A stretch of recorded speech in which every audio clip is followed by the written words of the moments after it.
Here is Charles from VoxAI, and today I'm going to share with you how to re-voxelize your asset. It's the first launch of this new feature that we've built for you guys in order to improve your voxel assets. So let me show you what I mean. Sometimes when you're going to generate some assets, the OBJ file is going to look all right, but the voxel one is going to look a little bit off. As you can see, the overall shape is all right, we can see the key parts of the model, but there's a lot of unnecessary cubes, which makes it, one, not optimized for game engines, but also just not look very good. As a rule, for this type of model in this specific art style, I advise you to use the Trellis AI model when you generate, so that you can get actually a much cleaner result, like this one, or like this Vox. But assuming you've generated a character with instant mesh, in some cases for other art form, it works better, and the Vox file is a bit off, I'm going to show you how to improve it. And also, as a rule, for weapons, I advise you to use instant mesh as well. But first, I'm going to show you how to revoxelize your character, and then I'll show you how to revoxelize a weapon to make it look better. So let's get started. So first, as the first task that you're going to do is to realign the model with the green axis over here. So as you can see now, the model is kind of off.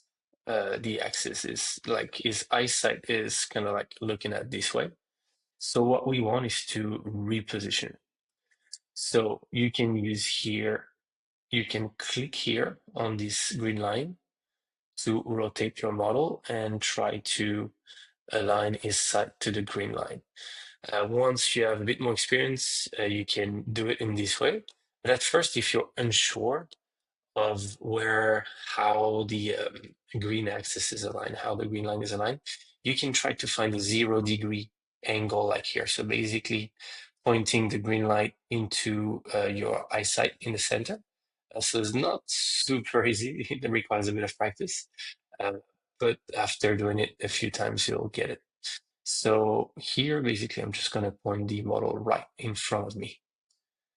Then you might want to check if the model is well aligned vertically along that gray line, and it looks pretty fine. So I don't really need to make an adjustment here. And finally, you can have a check at the like the top angle to see if the alignment looks all right as well. For the You can see here, it's actually a bit much clearer that we are well aligned with the green line. So it looks overall okay. Sometimes you may not nail it in one go, so you can always like revoxelize after to try to get a slightly better result. Let's give it a shot. Let's see how it's going to look now after revoxelizing it. So essentially, we are using a different angle now to do the voxelization, which will change the overall shape and look of the model compared to the first one that have been done during the first generation. It usually takes a few seconds, and the revoxelization is absolutely free. So you only pay once when you generate your model, and if you can just revoxelize it as many times as you need. You can see, okay, it's not perfect, of course, but you can see it's much different compared to where we started. Now we have like a clean face, pretty clean body, no more, not much extra cubes, maybe a little bit here. The overall hair as well looks a bit better. So overall, we have a much better, smoother result with just a few tweaks, maybe in the editor to remove the little cubes. It will get better. Maybe you can get a slightly better result if you realign it, but I think you got the idea.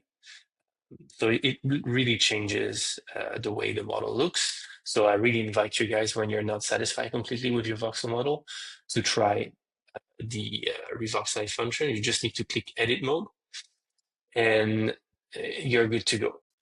So now I'm going to show you how to revoxelize a sword object, which is a touch more difficult than a character, but nothing out of reach. It's just a little extra step that we're gonna have to do. So here we generated that fiery sword with the instant mesh model, which I recommend usually when you're generating weapons. And so here is our OBJ file, and here is the Vox. So there's a sword, there's a shape, uh, but it's very minimalistic. It's very small, and the blade is very thick and heavy. It's not exactly. Uh, it doesn't really look like a proper sword that would cut through things, and the usual style that we have for swords in voxel. So let me show you how to get a very different output for your sword that is closer to the type of swords you may have seen in Minecraft or these kind of things. So here we're going to do the first step. Sorry, actually, for this I recommend to use the OBJ viewer to do so because it's easier to really identify the blade and the sides of the sword compared to this one that is more like rounded. So let's edit with the OBJ file. It will not alter the shape of the OBJ model. So first, we're going to do the same step as what we did for the character, and we're going to align the face of the sword with the green line. It's the same if you're struggling a little bit. You can try to get a 0-degree angle with the green line, so put it right in front of you so that you know exactly where to align the face of the sword. Another alternative is you can here you can see you can align it with this gray axis and facing the green line. So now we're good. And now we're gonna check the vertical axis and this one, the side of the sword essentially, and we can see that it's perfectly aligned, that it's kind of like laying against it as if it was a wall. That's what we want. So now here is the final step that we need to do that you didn't need to do with the character. You're gonna need to twist your sword and find like a 45-degree angle. It's essentially a diagonal, so you can aim at being in the diagonal of this matrix here, in between the two axes. So you can use that blue half circle here to rotate smoothly your sword sideways. So here I think kind of looks good. I'm just gonna check that everything's fine.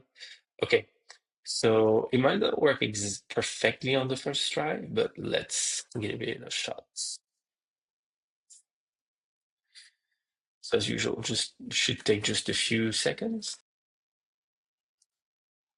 Here we go. Lovely. So now you see we have, okay, of course, still not perfect here, but I think that's pretty much as good as it gets. You can always modify it slightly here in an editor. But now you see we have a clean layer for the sword, this model. So now we have a pretty nice sword actually. And you can then download the Vox file if you want to tweak it in a software like Magica Voxel or import it into the sandbox game and metaverse, or you can click here if you want to import it into Minecraft. So thank you very much for watching this tutorial, and I really hope that the Re-Voxelization feature will help you get better Vox models. Thank you very much.